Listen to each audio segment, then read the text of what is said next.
ابھی جہاں تک تعلق ہے یہ پاکستان، تو آپ کو معلوم ہے کہ پاکستان یعنی کہ فراڈسٹرز کی جنت ہے. جی جی، دنیا میں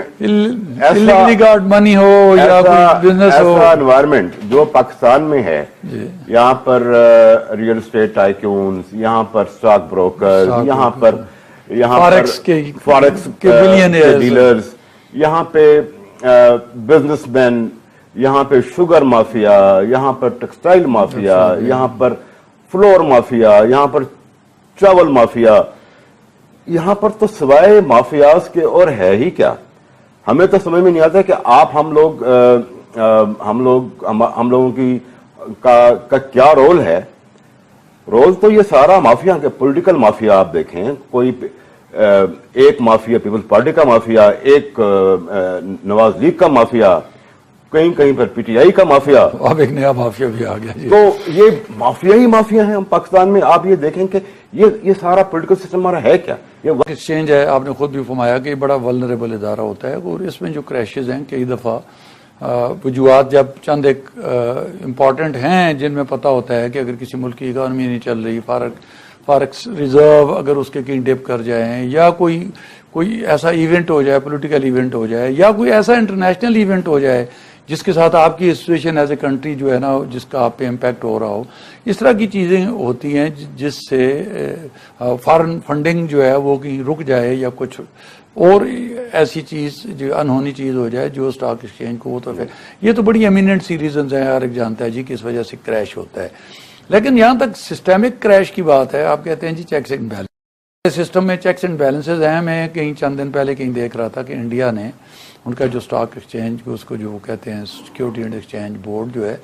وہ اپنا ایک جو ہے نا انہوں نے ایک سسٹم لے کے آئے جس کو وہ جی ایس ایم بولتے ہیں، کہ جس میں وہ گریڈڈ اس کی جو مانیٹرنگ کا اپنے جو ہے نا وہ کرتے ہیں. اور وہ یہ بڑی مخصوص ایکٹیویٹی کرتے ہیں کہ اگر انہیں یہ پتہ چل جائے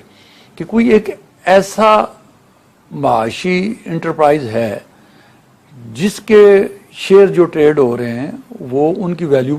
جو ہے ایکسٹرا آرڈنری بڑھ گئی ہے، یا اس کی ٹریڈنگ پہ کوئی بڑا زور کہیں سے ایکسٹرا آرڈنری ہو رہی ہوئی ہے، جو اس کے اکنامک فنڈامنٹلز یا اس کے اپنے جو اس کی جو پروفیٹیبلٹی ہے یا اس کی جو مارکیٹ کیپٹلائزیشن ہے اس سے زیادہ اگر ہو تو اس میں وہ دو کام کرتے ہیں. ایک تو وہ انڈر آبزرویشن رکھتے ہیں، اور دوسرا اگر وہ یہ سمجھیں کہ واقعی یہ ڈیلیبریٹلی کیا جا رہا ہے تو یہ سسٹمز کے جو انفارمیشن ٹیکنالوجی یوز کے علاوہ میں بات کروں تو وہ کہتے ہیں کہ ہم اس کی جو ایکسچینج کمپنیز ہیں جو ہمارے اسٹاک بروکرز ہوتے ہیں پاکستان میں، ان کی جو آپریشنز جو ہیں اس کو بھی وہ سسپینڈ کر دیتے ہیں. تو پاکستان میں بھی کوئی فلور کا ایک کانسیپٹ تو ہے، لیکن مجھے اتنا ایلیبوریٹ نہیں لگتا جتنا انڈیا کا جی ایس ایم یا دوسرے ملکوں میں ہے. تو تھوڑا سا اس کے بارے میں مختصراً پلیز بتا دیجیے. بنیادی طور پہ نا یہ جو انویسٹر پروٹیکشن رجیم ہے یہ ہمارے قانون، ہمارے جتنے بھی لاز ہیں نا ان میں بلٹ ان ہے. جی ہمارا بھی دیکھیں، یہ آپ نے جس کی بات کی جی ایس ایم کی بات کی، میں آپ کو یس کرتا ہوں کہ یہ ہمارے سیکیورٹیز ایکٹ 2015 میں بھی، کمپنیز ایکٹ 2017 میں بھی ان دونوں کا، اور یہ ہمارا جو کوڈ آف کارپوریٹ گورننس ہے اس میں اس کے اوپر ایک بڑا ڈیٹیلڈ، اس میں 3-4 چیپٹرز ہیں اس کی انویسٹر کوئی ایک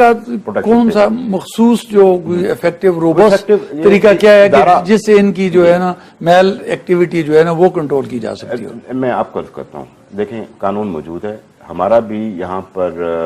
surveillance, supervision and enforcement department ہے. جی جی، یہ اسٹاک ایکسچینج میں بھی ہے اور یہی ایس ای سی پی میں بھی ہے. جی اب آپ یہ دیکھیے کہ یہ ادارے موجود ہیں، اسٹافڈ ہیں، پروفیشنل ہیں، لیکن ان کی نیتیں خراب ہیں، بد نیت ہیں، کرپٹ ہیں. اب آپ کو میں بتاؤں کہ اسٹاک ایکسچینج کا جو پریزیڈنٹ ہے، مجھے نہیں پتا کون پریزیڈنٹ ہے، جو بھی ہے وہ ہر سال ایک نیا بندہ ہو جاتا ہے. اس